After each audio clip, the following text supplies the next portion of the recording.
Hello everyone. कल मतलब कि 30 जून को इंटरनेशनल एस्टेरॉयड डे है। तो आज 29 जून को इस छोटे से लेक्चर में मैं आपको बताऊंगा कि ये एस्टेरॉयड डे मनाया क्यों जाता है, कौन सी घटना हुई थी, दुर्घटना हुई थी, उसको जानेंगे। साथ ही साथ मैं आपको बताऊंगा कि एस्टेरॉयड क्या होते हैं, मेटेओराइड क्या होते हैं, कॉमेट क्या होते हैं, तीनों के बीच में डिफरेंस क्या है।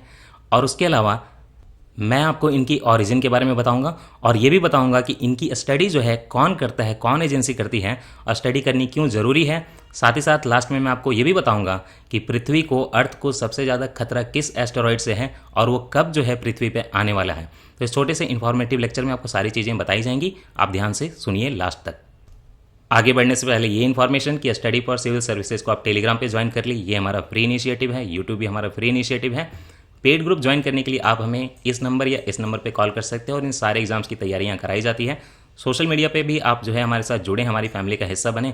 पार्टिकुलरली जो ट्विटर है उस पर स्टडी फॉर सिविल्स को ज़रूर फॉलो करें। तो चलिए अब बिना टाइम गंवाएं लेक्चर की शुरुआत करते हैं। सबसे पहले इंट्रोडक्शन। एस्टेरॉयड डे तो कल है, जून 30 को है, लेकिन ये क्यों मनाया जाता है?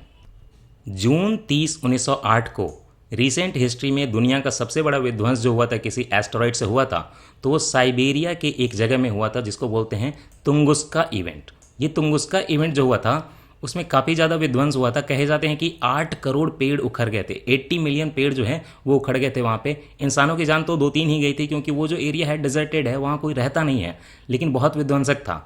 इसीलिए इस पार्टिकुलर डेट को जून 30 को यूनाइटेड नेशन ने चुना है और यूनाइटेड नेशन जो है वर्ल्ड लेवल पे, ग्लोबल लेवल पे जून 30 को every year, annually every year वो उसको वर्ल्ड एस्टेरॉयड डे के लिए सेलिब्रेट करती है जून 30 को।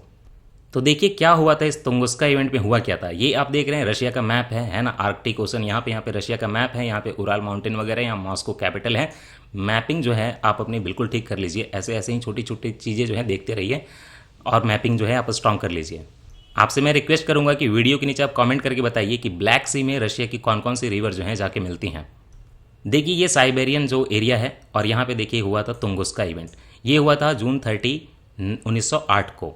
यहाँ पे एक एक्सप्लोजन हुआ था। एक्सप्लोजन मतलब कि ऐसा नहीं था कि वो जो आपका एस्टेरॉयड तो ज़मीन पे गिरा था, वो हवा में ही जला, 5 से 10 किलोमीटर ऊपर जला, लेकिन जलने से इतनी ज़्यादा एनर्जी पैदा हुई कि उससे एक एक्सप्लोजन हुआ और 80 मिलियन ट्रीज जो थे वहाँ से उखड़ गए। 2150 किलोमीटर स्क्वायर में इसका इम्पैक्ट था। पूरे फॉरेस्ट जो थे वहाँ के डिस्ट्रॉय हो गए और 2-3 लोग मारे गए थे। ये बहुत रिसेंट हिस्ट्री में ये सबसे बड़ा जो है एस्टेरॉयड का इम्पैक्ट है। तो अब ये पढ़ना है कि एस्टेरॉयड होते क्या हैं और कहाँ से आते हैं। देखिए सिंपली बोले तो ये एक स्मॉल रॉकी ऑब्जेक्ट्स होते हैं, पत्थर होते हैं। इसमें कई सारे मेटल्स होते हैं और पत्थर होते हैं और ये सन का जो है, सन के अराउंड जो है रिवॉल्यूशन करते हैं। अब ये आते कहाँ से हैं? मोस्ट ऑफ द एस्टेरॉयड जो हैं आपके एस्टेरॉयड बेल्ट से आते हैं, बाकी इधर उधर भी थोड़े बहुत हो सकते हैं। आप कमेंट में मुझे ये बताइए कि अर्थ के अराउंड कौन सा एस्टेरॉयड जो है वो मूव कर रहा है राउंड, और हम लोग उसको सेकेंड मून या सेकेंडरी मून बोल रहे हैं अर्थ का। हालांकि वो कुछ दिनों बाद चला जाएगा, कुछ सालों बाद बिखर जाएगा, लेकिन अभी वो अर्थ के अराउंड रिवॉल्व कर रहा है। आप अगर जानकार हैं तो कमेंट में बताइए कौन सा ऐसा एस्टेरॉयड जो अर्थ का सेकेंडरी मून माना जा रहा है। एनीवे ये मोस्टली होते हैं, मैंने आपको बोला एस्टेरॉयड बेल्ट में, बाकी इधर उधर भी थोड़े बहुत हो सकते हैं। तो एस्टेरॉयड बेल्ट होता कहाँ है? ये देखिए इमेज देख रहे हैं आप, बीच में सन है, उसके अराउंड फिर आप देखिए प्लैनेट्स काउंट करिए। सबसे नज़दीक वाला मरकरी हो गया, उसके बाद वीनस हो गया, उसके बाद अर्थ हो गया। अर्थ के बाद क्या है? ये मार्स है, राइट, ये मार्स है और उसके बाद ये जुपिटर है। इस मार्स और जुपिटर के बीच में आप ये देख रहे हैं बेल्ट। इसमें बहुत सारे मिलियंस ऑफ एस्टेरॉयड्स हैं, छोटे बड़े तरह तरह के, और यही जो है उसी को बोलते हैं एस्टेरॉयड बेल्ट। और ये तो अपने बेल्ट में रहते हैं, लेकिन कभी कभी वो बिखर के जो है अर्थ के अराउंड आ जाएंगे, कहीं इधर उधर हो जाएंगे थोड़े बहुत। एक तो इनफैक्ट अर्थ के अराउंड घूम रहा है काफ़ी टाइम से, और उसी का नाम आपको बताना है कमेंट में। तो क्या एस्टेरॉयड बहुत पहले से पता थे? नहीं। सबसे पहला जो एस्टेरॉयड डिस्कवर हुआ था वो था वन सीरस। वन सीरस जो है 1801 में डिस्कवर हुआ था। क्योंकि इसकी साइज़ बहुत बड़ी थी तो उसको उस टाइम पे ही लोगों ने देख लिया, लेकिन जो एक एस्ट्रोनॉमर थे, ये देखिए पियाजी थे, उन्होंने इसको डिस्कवर किया था। अब यहाँ पे ये क्वेश्चन बनता है लोगों के दिमाग में कि एस्टेरॉयड, मेटेओराइड और ये कॉमेट में क्या डिफरेंस होता है। तो सबसे पहले देखिए एस्टेरॉयड तो मैंने आपको बताया एक रॉक होता है जो कि सन के अराउंड रिवॉल्व करता है, और मार्स और जुपिटर के बीच में जो एस्टेरॉयड बेल्ट है जनरली वहाँ पे पाया जाता है, और कभी कभी वहाँ से उछल कूद के अर्थ के अराउंड भी आ जाता है, अर्थ पे भी आ सकता है। तो नेक्स्ट ये क्वेश्चन उठता है कि मेटेओराइड क्या है।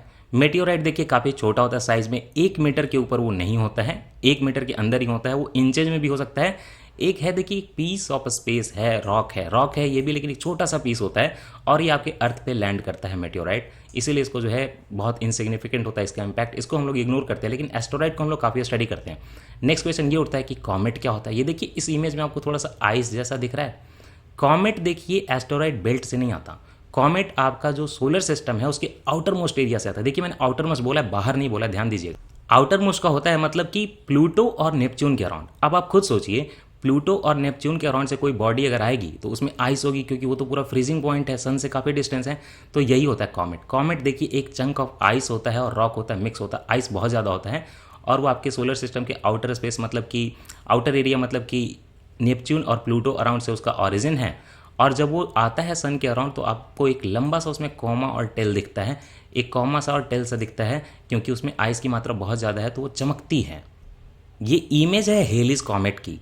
ये 75 ईयर्स में एक बार जो है सन के अराउंड आपको दिखता है और वो बहुत बड़ी घटना होती है, सारे लोग जो हैं उसको देख सकते हैं और बहुत मतलब न्यूज़ में आता है, सब कुछ चर्चा होती है। आप कमेंट में ये बताइए कि हेलिस कॉमेट को लास्ट टाइम कब देखा गया था और नेक्स्ट टाइम कब देखा जाएगा। आप ये कमेंट में आपके कॉमेट का कमेंट बताइए कि लास्ट टाइम कब देखा गया था और नेक्स्ट टाइम कब देखा जाएगा हेलिस कॉमेट को।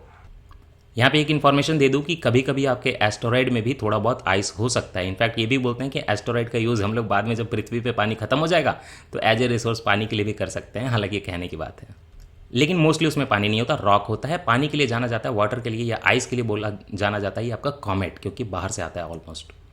नेक्स्ट क्वेश्चन ये बनता है कि पूरे जो सोलर सिस्टम है उसमें सबसे बड़ा एस्टेरॉइड कौन सा है। ये देखिए आप इमेज जो देख रहे हैं, ये इमेज है 1 सीरस की, जिसको सबसे पहले डिस्कवर किया गया था। यही पूरे सोलर सिस्टम का सबसे बड़ा एस्टेरॉइड है। इसका तो देखिए डायमीटर ही देखिए कितना है, डायमीटर यहाँ से यहाँ तक जो डायमीटर है 974 किलोमीटर का है और ये इतना बड़ा है कि साइंटिस्ट इसको ड्वार्फ प्लानेट बोलते हैं। ड्वार्फ प्लानेट बोलते हैं इसको क्योंकि बौने प्लानेट की तरह काफ़ी बड़ा सा है।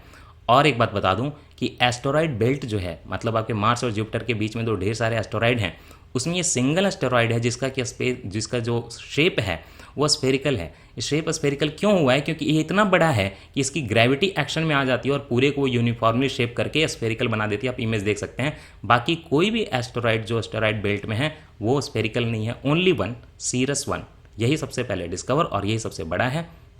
देखिए ये एस्टेरॉइड होने के बावजूद इसमें आइस है, 60% तो रॉक है, बाकी 40% इसमें आइस है। तो सीरस के बाद कौन से बड़े हैं? नेक्स्ट जो लार्जेस्ट आपके एस्टेरॉइड हैं आपके एस्टेरॉइड बेल्ट में, देखिए 2 पल्लास, 4 वेस्टा और 10 हाइजिया हैं। मैंने आपको 1, 2, 3, 4 चारों बता दिए हैं और ये सारे जो हैं एस्टेरॉइड बेल्ट में ही मिलेंगे।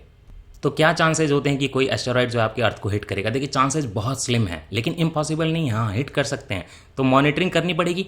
मॉनिटरिंग कौन करेगा? दुनिया की जो स्पेस एजेंसीज हैं बड़ी वाली वो करेंगी। तो नासा करेगा और यूरोपियन स्पेस एजेंसी जो है इनकी मॉनिटरिंग करते हैं, चेक करते रहते हैं कि कौन सा एस्टेरॉइड जिससे कि अर्थ को खतरा है। और अगर कोई ऐसा एस्टेरॉइड स्पॉट हो गया जिससे खतरा है तो उसको वॉच लिस्ट में डाल देते हैं और उसके अंदर जो है रिस्क का अलग अलग लेवल बनता है कि मतलब ये रिस्क लिस्ट में है कि नहीं है, और उसको वो लोग जो है उसका इम्पैक्ट वगैरह जो कैलकुलेशन जो है मैथमेटिकल करते रहते हैं। तो कौन सा एस्टेरॉइड जो है जिसका बहुत ज़्यादा चांस है कि वो अर्थ को हिट करेगा, ये आपके दिमाग में क्वेश्चन होगा। सितंबर 2095 में 5 सितंबर को नासा और यूरोपियन स्पेस एजेंसी का कहना है कि 2010 RF-12 नाम का एक जो है एस्टेरॉइड आएगा और उसके चांसेज हैं 1 in 14 की प्रोबेबिलिटी है कि वो अर्थ को हिट करेगा। लेकिन उसका साइज़ क्या है? 9 मीटर का है। तो इम्पैक्ट होगा, अच्छा खासा इम्पैक्ट होगा, लेकिन मतलब इतना नहीं होगा कि पूरी दुनिया तबाह हो जाएगी, लेकिन जिस एरिया में वो आएगा वो एरिया तो तबाह होगा। ये होगा 2095 में, लेकिन प्रोबेबिलिटी 100 नहीं, याद रखिएगा, प्रोबेबिलिटी 1 out of 14 है। तो तब तक तो 2095 तक तो हम लोग शायद रहेंगे नहीं। तो हमारा क्वेश्चन ये बनता है कि 2020 में कौन सा एस्टेरॉइड अर्थ को हिट कर सकता है। देखिए रिसेंटली जो है आने वाले ऑलमोस्ट 10 एस्टेरॉइड है जिनका एक माना जा रहा है कि वो अर्थ को इम्पैक्ट कर सकते हैं। उसमें से एक 2020 में इम्पैक्ट करने का चांस है। उसका नाम है एस्टेरॉइड 2018 VP1। ये रिस्क लिस्ट में डाल दिया गया है, इसकी मॉनिटरिंग की जा रही है कि 2 नवंबर 2020 को अप्रोच करेगा। इसके चांसेस क्या हैं? चांसेस देखिए फिर भी बहुत कम है। 1 out of 193 चांस है कि ये अर्थ को हिट करेगा, प्लैनेट पे क्रैश करेगा। अदरवाइज ये माना जा रहा है कि या तो पहले डिफ्लेक्ट हो जाएगा, दूसरे ऑर्बिट में चला जाएगा, या उसके पहले ही बर्न हो जाएगा। इसकी साइज बहुत कम है, 2.4 मीटर है। तो आया भी तो इसका कोई खास इंपैक्ट नहीं होगा। और नासा वगैरह जो है अगर आया भी तो मॉनिटरिंग कर लेंगे कि उस एरिया वगैरह को वैकेट करना हो, तो चिंता करने की बात नहीं है, कुछ नहीं होगा। अब लास्ट क्वेश्चन ये बनता है कि एस्टेरॉइड को स्टडी क्यों करते हैं? एक तो स्टडी इसलिए करते हैं कि उससे आपको सुरक्षा करनी है पृथ्वी की। दूसरी ये है, ये माना जाता है कि इनिशियली जब प्लैनेट्स बने थे वहीं की ये लेफ्ट ओवर हैं, बचे खुचे पार्ट हैं। अगर आप इनकी स्टडी कर लो तो सोलर सिस्टम का जो ऑरिजिन हुआ था, क्योंकि वो स्टार्टिंग से हैं, तो ऑरिजिन की स्टडी कर लोगे, उनके अगर रॉक वगैरह की स्टडी करके देख लोगे कि शुरुआत में कौन से रॉक थे, तो जो पूरे यूनिवर्स का सीक्रेट है वो शायद पता चल जाए। दूसरी बात कि एस्टेरॉयड में देखिए कई बार रिसोर्सेज होते हैं। एक तो छोटा रिसोर्स है पानी, है ना, कभी कभी होता है, तो वो तो कोई बात नहीं है, आइस से कितना आप ले लोगे। लेकिन प्लैटिनम ग्रुप के जो मेटल्स होते हैं, जैसे कि रुथेनियम हो गया, रोडियम हो गया, पैलेडियम हो गया, ऑस्मियम हो गया, इरिडियम हो गया, प्लैटिनम हो गया, कि इनफैक्ट ये सारे जो है रिसोर्सेज आपको कई बार एस्टेरॉयड में मिलते हैं, इसलिए उनकी स्टडी करने की ज़रूरत है। तो इसी के साथ हमारा ये छोटा सा लेक्चर समाप्त होता है। आप कमेंट सेक्शन में मुझे ये बताइए कि एक लेक है जो बहुत ज़्यादा न्यूज़ में है आजकल, उसका कलर पिंक हो गया है। तो मैं लेक का नाम नहीं बताऊंगा, आप मुझे बताइए कि कौन सा लेक है। दूसरा ये बताइए आप, आपके लेक्चर से रिलेटेड है कि वो लेक बना कैसे था। और हेलीज कॉमेट के बारे में मैंने जो आपसे पूछा है वो भी बताइए। साथ ही साथ आप ये भी बताइए कि नासा एक एक्सपेरिमेंट कर रही है कि अगर कोई एस्टेरॉयड आए तो उसका क्या इम्पैक्ट होगा, उसके लिए एक पार्टिकुलर एस्टेरॉयड का वो डिफ्लेक्शन ट्राई कर रही है, तो उस एक्सपेरिमेंट को क्या बोलते हैं। अगर आप जानते हैं तो आप बताइए, मैं कमेंट पढ़ूंगा, देखूंगा आपको जो ये चीज़ें हैं पता है कि नहीं है। नहीं पता है तो आप गूगल करके पता करिए और कॉमेंट करिए। बस इतना ही कहना था इस लेक्चर में, इतना ही। अपना ध्यान रखें, पढ़ाई अच्छे से करें। Tata bye bye.